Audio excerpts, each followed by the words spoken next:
So if I remember correctly, we were to talk about what networking is, what are networks, what are hosts. Then we talked about basic properties of an IP address, IPv4 addresses specifically. How do you convert any binary number to a human readable decimal number? And from that conversion, we got to know what the starting range of IPs are, what the ending range of IPs are, what's the first IP, what's the last IP. And then we talked about the sequence of IPs. Okay, today we're going to talk about the different classes in IPs and what their relevance is. Okay.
Okay, guys. So let's get started without any further ado. I guess everyone is here. So as mentioned earlier, the entire range of IP addresses from the first IP 0000 till the last IP 255, 255, 255, 255 is divided in five categories called classes. There's class A, class B, class C, class D, and class E. And again, each of those classes has subcategories, again, public and private IPs. So class A has public and private IPs, class B also the same, class C also the same. Although class D and class E do not have any private IPs in them, they only have public IPs. So first, let's talk about what these public and private IPs are, and then we'll go into the classes part as well. Okay. So to understand about public and private IPs, let's take the example of this diagram here. So let's assume this is my home network. And at my home, I could have multiple local devices, local private devices. I could have my Wi-Fi router. I could have my laptop. I could have my smartphone, my smartwatch, my smart TV, my printers, etc., etc. Now, all of these devices are my local area network devices. What I mean by that is these devices are locally in my local private network. Okay, so these are my group of devices. Now, when any of these devices want to communicate with each other, they require something called a private IP. Private IPs are the IPs assigned in your local network, also commonly known as the intranet. Okay, intranet is your local network, so that they can communicate with each other. Okay, so when my laptop wants to communicate with the router or wants to communicate or send packets to my phone, they can do that on the basis of private IPs itself. They do not require a public IP for it. Where we require a public IP is now when any of these devices wants to communicate with the internet, let's say. So if my phone wants to visit a website like google.com, or if my laptop wants to visit a website like netflix.com, then they send the packet to a Wi-Fi router, and that Wi-Fi router sends the packet to the internet. How does that happen? Your Wi-Fi router gets a cable from outside your house. It could be an optical fiber cable or an RJ45 cable or whatever it is. But that cable is provided to you by your ISP, Internet Service Provider. So in India, we have ISPs like Airtel, Act Fibernet, Hathway, BSNL, etc., etc. So these ISPs are the organizations which provide you the service of Internet Service Providers, ISPs. Okay, and that is provided with the help of something called a public IP. So whenever you want to access the internet, the largest network all around the world, you need a public IP for that. So all your websites, all your databases, etc., are stored on the internet, and each of them has a unique public IP. Okay. So Google also, when you want to visit a website like Google or Netflix or whatever it is, they have their own unique public IPs. Okay. So from your public IP assigned to you by the ISP, Internet Service Provider, you connect to their public IP. Okay. And all of these devices will share that public IP. Okay. So they have their own unique private IPs, and they'll share one common public IP provided to the router to connect to any website on the internet. Okay. So to read the definitions, public IPs are the IPs which are globally unique IP addresses used to identify devices or networks on the internet. They're allocated by the internet service provider and they are routable over the internet. So when you want to connect, again, make any connections over the internet, you always need a public IP for that. And if you had to check what your public IP is, you can go to your browser. If I open up my browser here, in my browser, I can now search for what is my IP. And when I do that, you can notice this shows me my public IP here, 223.185.48.78. And if I click on any of these websites here, what is my IP address.com or what is my IP.com, they will also show information regarding my ISP, Internet Service Provider. Okay. So my ISP right now is Bharti Airtel Limited. Okay. And that is providing me this public IP to access the internet. Okay. Similarly, in my local network now, so we have multiple devices in my local network, and they use something called private IPs. So private IPs are used within the private networks or intranet networks, such as local, again, your home networks or small organization networks or offices. Okay. They are not directly accessible from the internet. You cannot connect to the internet directly with a private IP. They allow devices only within the same local network to communicate with each other. So whatever devices are connected in my local network to my Wi-Fi router, the other devices connected to, only those can communicate among themselves with the private IPs. They cannot communicate with the internet directly unless and until you've provided a public IP first. And if you have to check what your private IP is for your Windows laptop, you can open up your command prompt, CMD. And in your command prompt, you can run a simple command called ipconfig. It stands for Internet Protocol Configurations. And now when you hit enter, you can see this is the private IP provided to my system, my laptop right now. Okay. Ignore these other pieces of information, subnet mask and default gateway. We'll talk about those in the next session. But here, this is the private IP assigned to my laptop through my Wi-Fi adapter. Okay. Is that clear, guys? Any questions regarding what public or private IPs are? Anyone? Amit, Lakshmi Naidu, Sarah, Sheikh Tasmin, Sirisha, Shivasai, Tarun, HNS.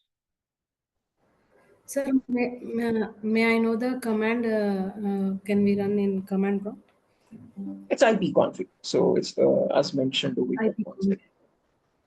Okay, thank you.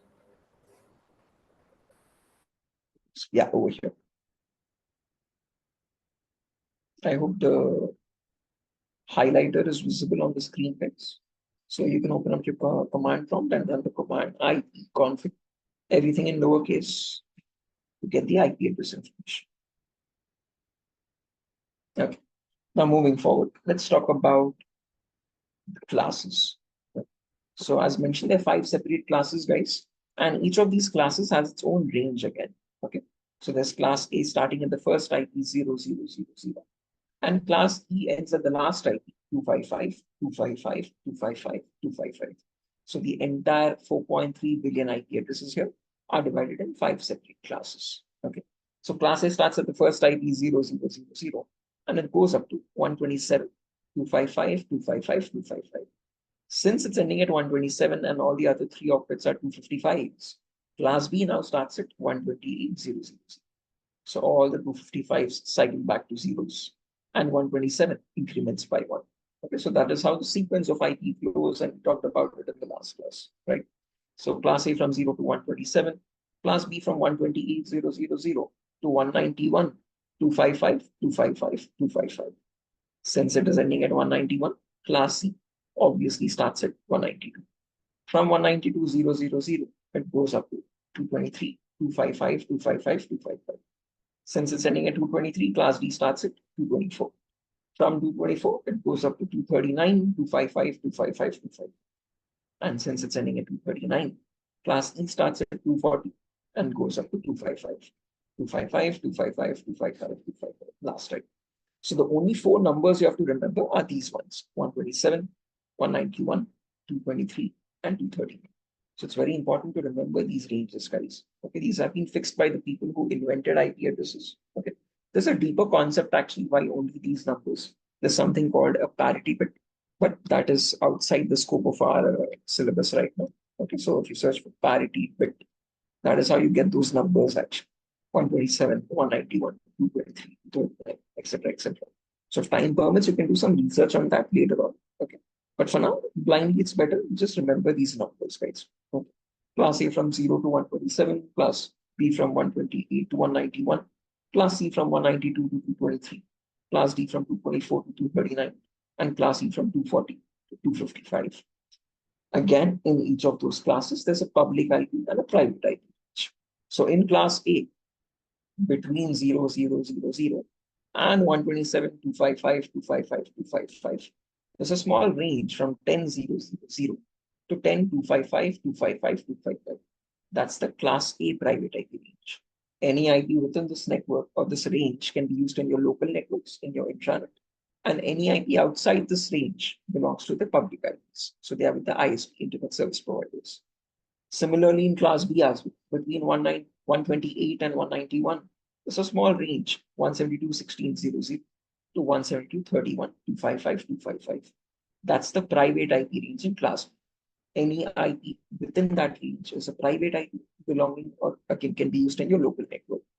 Any IP outside that range belongs to the public IP, which means it's with the ISPs. Similarly, in class C as well, between 192.000 and 223.255, 255, 255, there's a small range, 192.168.00 to 192.168, 255, 255. That's the private IP range in class C. Any IP within that range can be used in your local networks.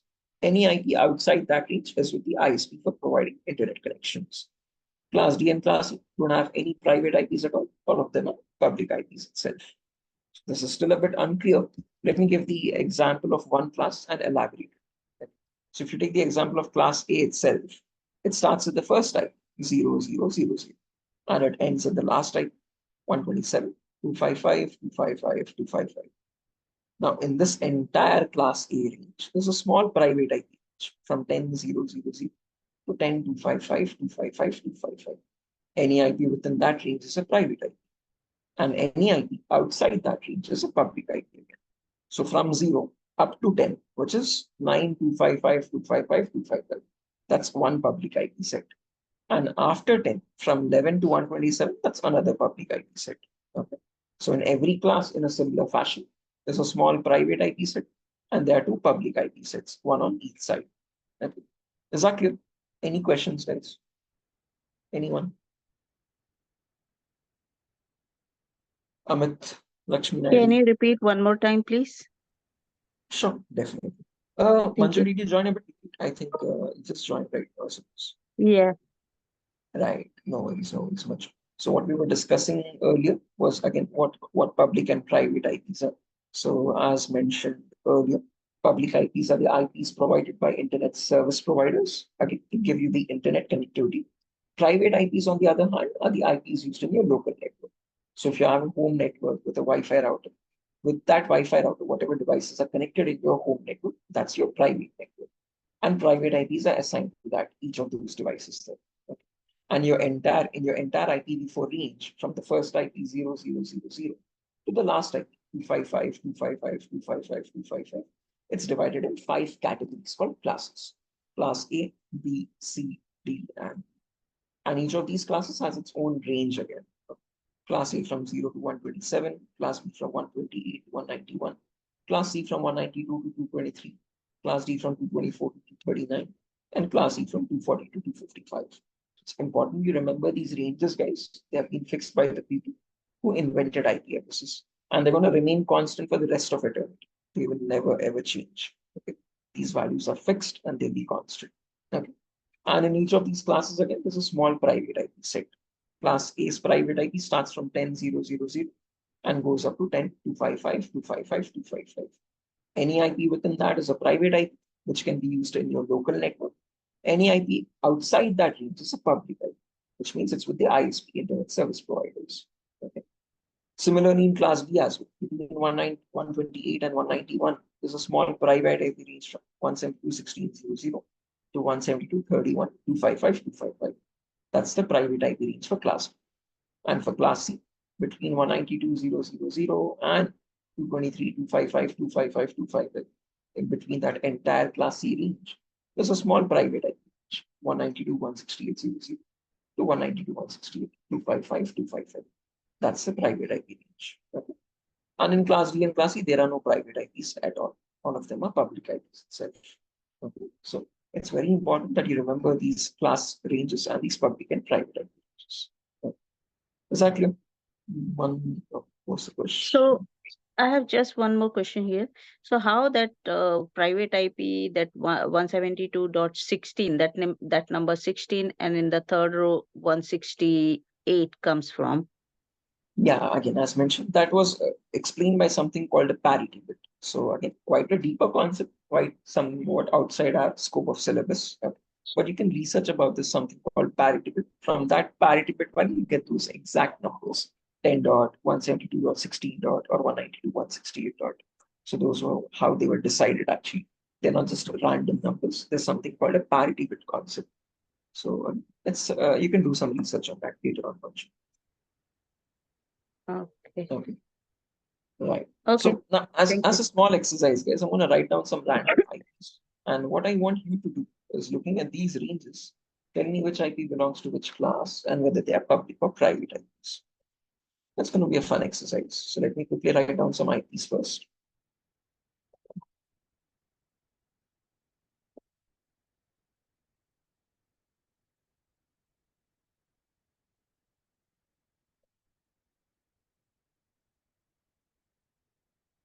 Okay.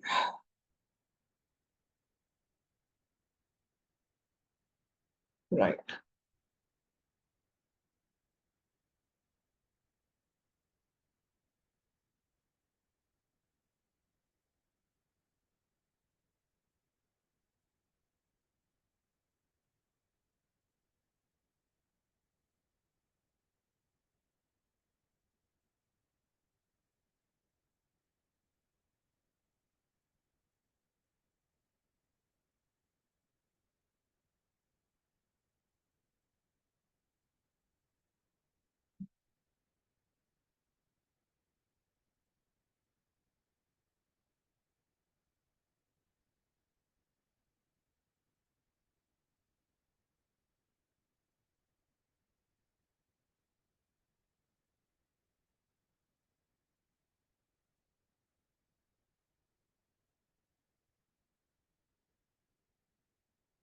Okay. So I've written down a couple IPs over here, guys. What I want you to do is, looking at these numbers and these tables here, I want you to tell me which IP belongs to which class and whether they're public or private IPs. Let me give you the answers for the first few, and I want you to give me the answers for the others. Okay. So looking at this first IP here, 10.0.0.1. Now this first octet 10 falls in the range of class A. How do we know that? Because class A starts at 0 and goes up to 127 in the first octet. So anything from 0 to 127 is class A. So here, we know this is a class A IP. Now, once you know it's a class A IP, you look at this range specific. So for an IP to be a private IP in class A, first number should be 10. Remaining numbers can be anything from 0s to 255s, the last three octets. For an IP to be a private IP in class B, what's the condition? First number should be 172. Second number should be between 16 and 31. And the third and fourth octets can be anything from 0 to 255s. And for class C, first octet should be 192. Second octet should be 168. Third and fourth octets can be anything from 0 to 255s. Okay. So here I have the first octet as 10 and the others anything from 0 to 255. So therefore, this is a private IP. Next number, 192, 165, 0.10. So this 192 falls over here in class C. So this is a class C address. And for this to be a private IP, first number should be 192 and the second number should be 162. Okay. But here we have 192 in the first octet, that matches. But the second number is 165, which means it's not falling within this range. So therefore, this is a public IP instead. Okay. Similarly, I want you to give me the answers for the others as well. 1 second. My bad. Okay. Next number, 172, 35, 45, 55. Any answers?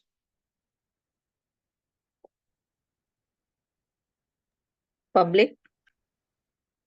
Which class though? 172. B.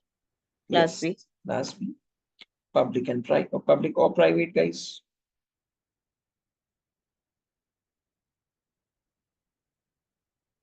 Yes, correct answer. This is a public IP. Why is this a public IP again? Because the first number is 172, that seems to match, but the second octet is not between 16 and 31. So therefore, that's a public IP. Next answer, oh, sorry, my bad. Next number, 192, 168, 0.10. Class C. Private. Perfect answer. Class C and private. Next answer, 142, 250, 193, 221.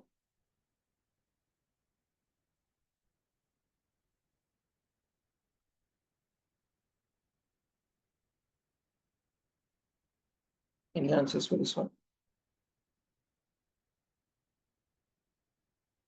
Class B public.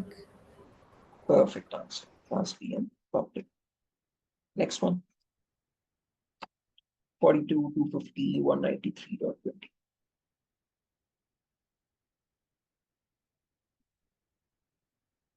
Class A. Public. Perfect answer. Class A and public. Next one, 224,001.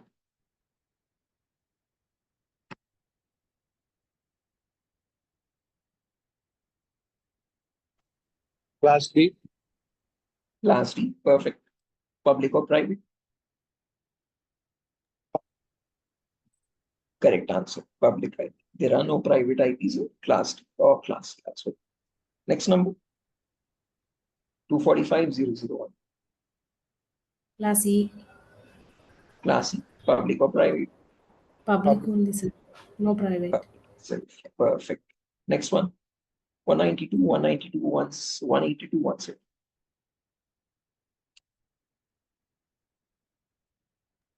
Class C. Public. Perfect answer. Class C and public. Next number, 11.12.13.14.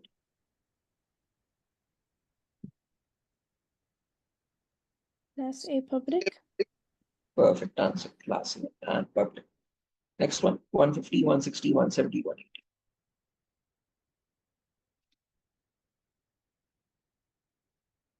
Class B. Public.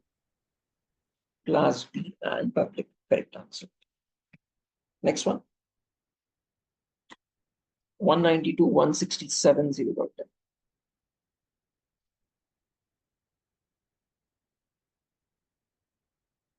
Class B. Public. Class C. Public. Class B or class C? I've got one answer as class B and one answer as class C.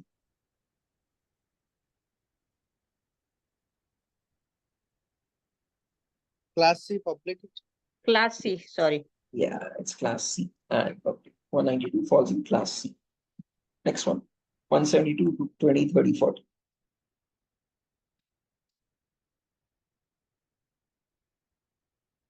Class B Sure. private.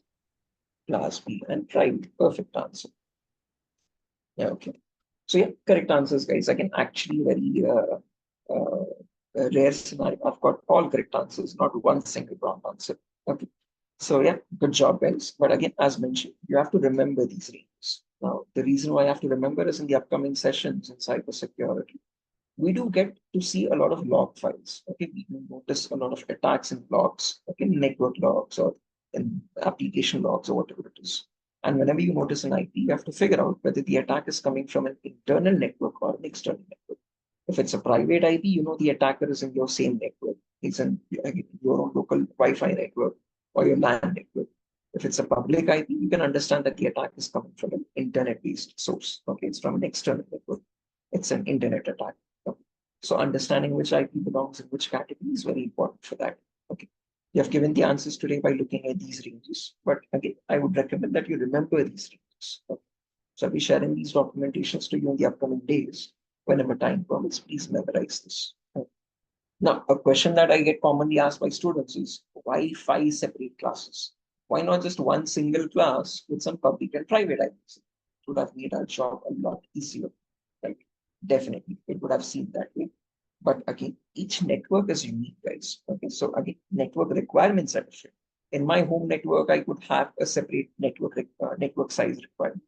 In larger MNC companies, they might have a completely different network size requirement, right? So depending on the network sizes, we have different classes again. Okay. Class A has one network portion and 3 host portions. So if I go to the next slide here. So what they are different are as in the number of network and host portions. So class A has one network portion and 3 host portions. Class B has 2 network portions and 2 host portions. Class C has 3 network portions and 1 host portion. Class D and Class E have all network portions itself. There are no host portions in Class D and Class E. But what do I indicate by network and host portions? What do they signify? To understand that, let's take the example of Class C first. Okay. So in Class C, there are 3 network portions and 1 host portion. And in Class C, the first private IP starts at 192.168.0.0. Okay. So that's the same thing which I've written down over here, if you notice. So in my notepad 5, if I scroll up a bit, you can notice Class C starts at the first private IP 192.168.0.0. Okay. And Class C has 3 network portions and 1 host portion. So now, if this is the first IP, 192.168.0.0, what would the next IP be, guys? 192.168.0.1. Next IP, 0.2. Next IP, 0.3. Next IP, 0.4. This goes on all the way up to the number 0.255. Once it reaches 0.255, what happens after that? This 255 cycles back to 0. And this 0 now changes to 1. So now I hope you remember that definitions for what is a network and what is a host. A network is a collection of hosts, a group of interconnected devices which can communicate with each other. And host refers to any singular information system which can transmit or receive data. Okay. So what network and host portion signify here is the network portion gives the identity for the network. So this here is the 192.168.0. network. That's the name or the identity for that network. And in that network, here's the first host, the second host, the third host, the fourth host. As such, I can connect a maximum of 255 hosts. So I have to actually ignore the 0th IP and the 255th IP. They're never assigned to any systems. But let's round it off here. So in Class C, in each network now, we can connect a maximum of 255 devices from the first host here till the 255. Okay. So this could be my Wi-Fi router here. This could be my phone here. This could be my laptop here. This could be my smartwatch here. So each of these is an individual IP assigned to each host in my network. And no matter what network you take, whatever network you take in Class C, each network only connects or consists of maximum 255 devices, not more than that. So once this 0 changes to 1 over here, the network ends over there. And this starts a new network from here on. Okay. So even if you bring a device like 192.168.1.1 and if connected physically to this network here with a LAN cable or whatever it be, it will still not be able to communicate or transmit data because these are completely different network portion IPs and these are completely different as well. Okay. So whenever there's a change in the host portion, it signifies only a difference in the host in the same network. So this could be my first host, the second host, third host, fourth host, etc., etc. But whenever there's a change in the network portion, when the 0 changes to 1 here, that indicates a change in the network altogether. Okay. So this is a completely unique network, and this is a completely unique or different network again. Okay. And they cannot communicate with each other unless there's an inter-networking device, a device like a router. Okay. So network portion gives the identity for the network. Whenever a network portion value changes, that indicates a change in the network. And no 2 different networks can communicate with each other. That's an important point. Only devices belonging in the same network can communicate with each other. They cannot communicate with other networks unless and until there's a router, an inter-networking device. Is that clear? Again, what Class C signifies. So the main purpose of Class C with 3 network portions and 1 host portion is that in each Class C network, you can connect a maximum of 255 devices, not more than that. So in small home small home networks or small organization networks, where they don't have a requirement of connecting more than 255 devices, then they go for class C. Okay. So in my home network, I hardly have 5 or 6 devices. So in my network, I can go for class C IPs. Okay. But there might be scenarios where you have multinational companies where each network can have more than 55 devices. So in such a scenario, you go for class B or class A. So in class B, you have 2 network portions and 2 host portions. So in class B, the first private IP starts at 172.16.0.0. So the first 2 numbers, 172.16, are network portions. Last 2 octets are host portions. So after 00, you have 01, 02, 03, 04, goes up to 0255. Then after that, you have 10, 11, 12, 13, which goes up to 1255. Now the network doesn't divide here, guys, because last 2 portions are host portions. Okay. So after 1255, you have 2021, 2223, which goes up to 2255. Then 31, 32, 33, 34, which goes up to 3255. Like that, the cycle keeps on repeating. And somewhere down the line, you'll have 2550, 2551, 2552, 2553, which goes up to 255, 255. Now, once both these octets are filled, they change to zeros. And here 16 changes to 7. Same logic again, just like in class C. Whenever there's a change in the host portion, it indicates a change in the host, different device in the same network. But when a network portion changes, that divides or ends the network. Same thing here as well. When it is 1600 to 16255, all of them belong to one singular network. But when 16 changes to 70, the network ends over there and starts a new network here. Okay, so this is a completely different network. And in each network now in class B, we can connect a maximum of 255 into 255 devices. That's closely equal to 65,535. Okay. In class C, you could only connect 255 devices. But in class B, since you have 2 host portions, you can connect 255 into 255. And finally, in class A, where you have 1 network portion and 3 host portions, all the way from 10,000 up to 10,255, 255, 255. All of these belong to one single network itself. And when 10 changes to 11, the network ends over there. Okay. And therefore, in class A, you can connect a maximum of 255 into 255 into 255 addresses, which is much larger compared to class B. So that's why we have 5 separate classes. Now, you might ask, what about class D and class E? Class D and class E do not have any private IPs, guys. They are public IPs itself. But these public IPs are not used for internet connections. Class A, B, C provide you internet connections. They are with ISPs. Class D and Class E public IPs are special. Okay, they're not used for your regular purpose. They're used for purposes like research and development, military organizations, or weather forecasting services, or government portals. All those organizations use Class D and Class E. Special public IPs only used by military organizations or weather forecasting services, or government portals, or websites, or R&D departments. Okay. So that's about each unique class. Again, what it signifies. Is that clear, everyone? Any questions, any doubts up to this point? Manju, Sara, Sheikh, Sirisha, Shivasai, Sumanta, Tarun, Amit Patnaik, Yes. H and S. Right. Now, yesterday someone asked a very important question. What we already know that there are only 4.3 billion IPs, but the population is 8 billion people. In such a scenario, how are the IPs being sufficient? So if you remember, I've mentioned that certain IPs can be repeated, right? So let me explain about that.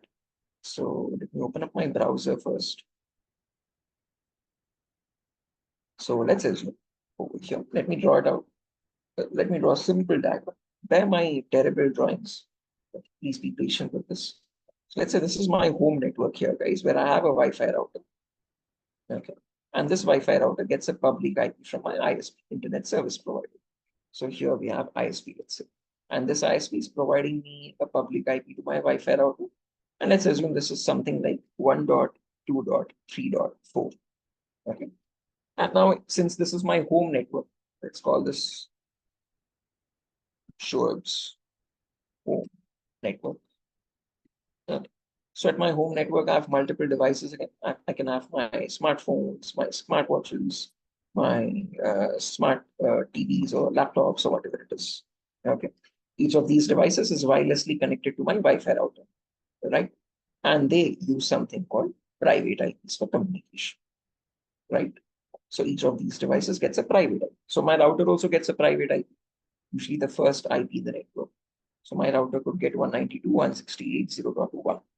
Okay, and this could be 192.168.0.2 class C private IP, 192.168.0.3. This could be 192.168.0.4. Oh, sorry. And this could be 192.168.0.5. Okay. So when any of these devices wants to communicate with the internet, first this device will send a packet to the router with a private IP.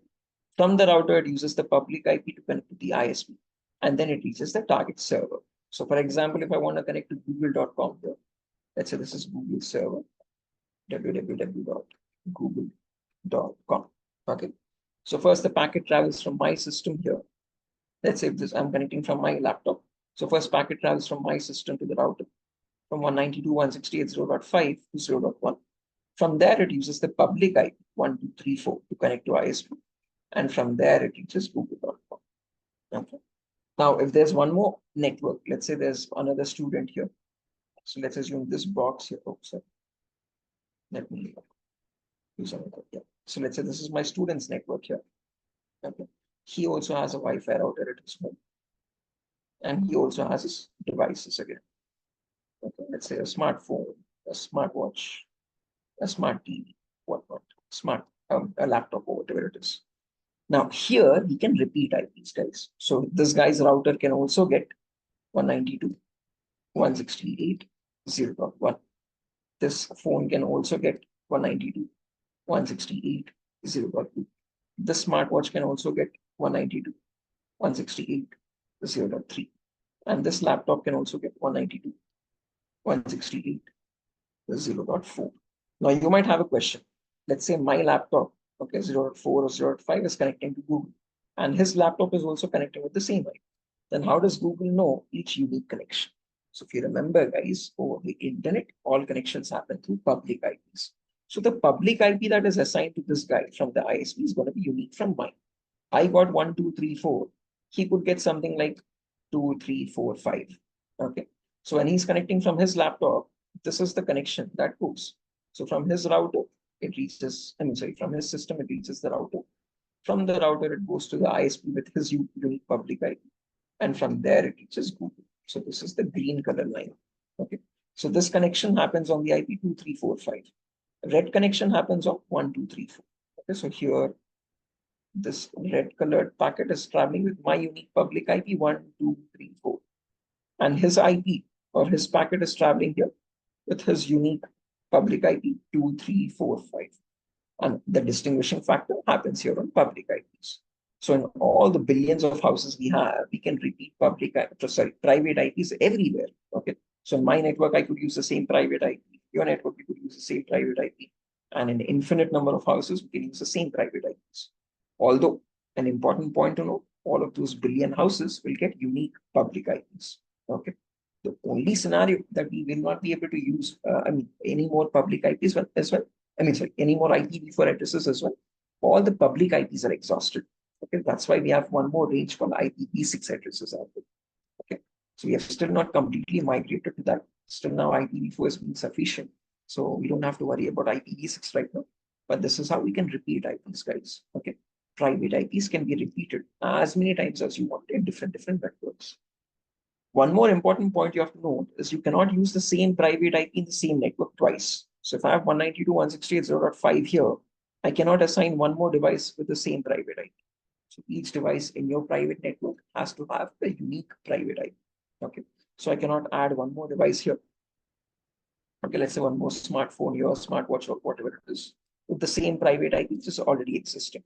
So I cannot add 192.168.0.4 again. This is wrong because 0.4 is already existing here. Okay. So you cannot use the same private IP twice in the same network. That is a wrong thing. Okay. Although you can repeat the same private IP across multiple networks as many times as you want. Okay. But in the same network, you should not have two devices with the same private IP. That will cause a confusion there. Okay. Is that clear? I guess this question was asked in the last class by I have one question. Sumanta Kumar Sahu. Oh, When you was it say, nice? hello, can you hear Yeah, me? Manju. Yeah, I can. Yeah.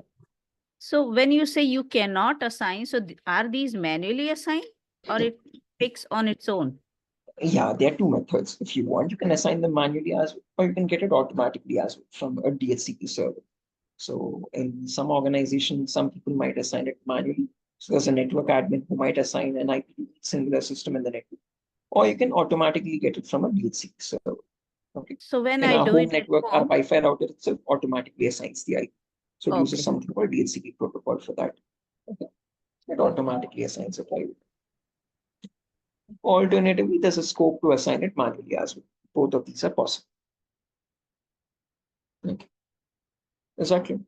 Guys, any questions, any doubts up to this point with this diagram?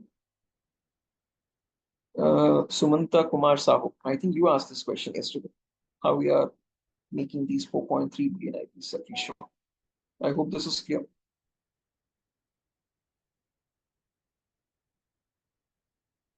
Hi, sir. Please repeat this one.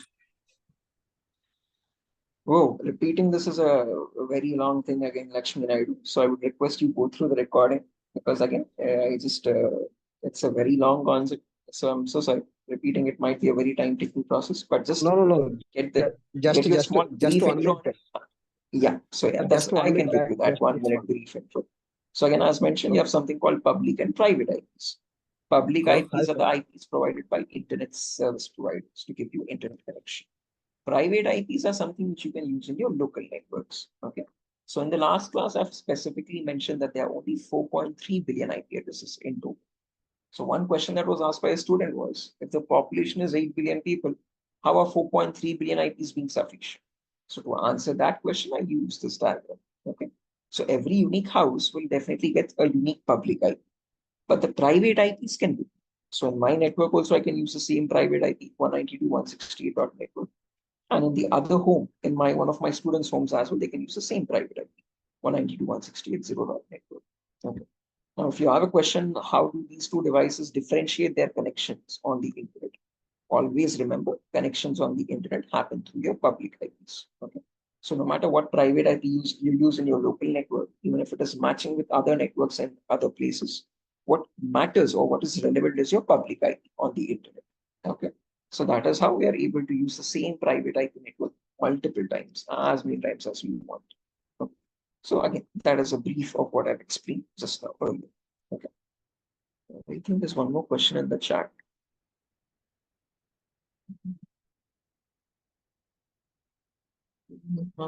Yeah, we have demos till Friday, Saho. So again, we have a demo tomorrow. We have a demo day after tomorrow as well. So all the sessions until Friday will be demos. From Monday, the link is going to change. Those links are only going to be provided to registered students. Okay. And all of these classes are being uploaded on YouTube, guys. So if you go to the official channel of DurgaSoft on YouTube, all these sessions are being uploaded there for the demo sessions. So if you have missed out any part of this session or the earlier sessions, do not worry. Just go to your browser, open up YouTube, search for DurgaSoft, and you can find cybersecurity playlist there. Okay, you can find the recordings as well. Okay, for all the sessions. Today's recording might take a while. So since it's still being taken and since this class is still ongoing, this needs to be converted and uploaded. So that will take a while.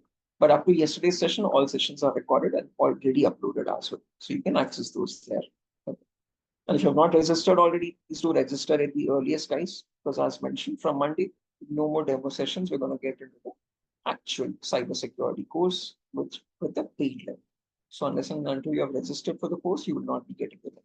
Okay. So please register at the earliest so that there's no confusion. Okay. So yeah, that's that. Nothing further for our session today. We'll be exiting the class and I'll be connecting back with you tomorrow at the same time. Bye-bye. Good night. Thank you for joining the session today, guys. I'll see you tomorrow at the same time. Thank you. Thank you. Good night. Thanks. Thank you. Thank you. Thank Good night, guys. Bye-bye.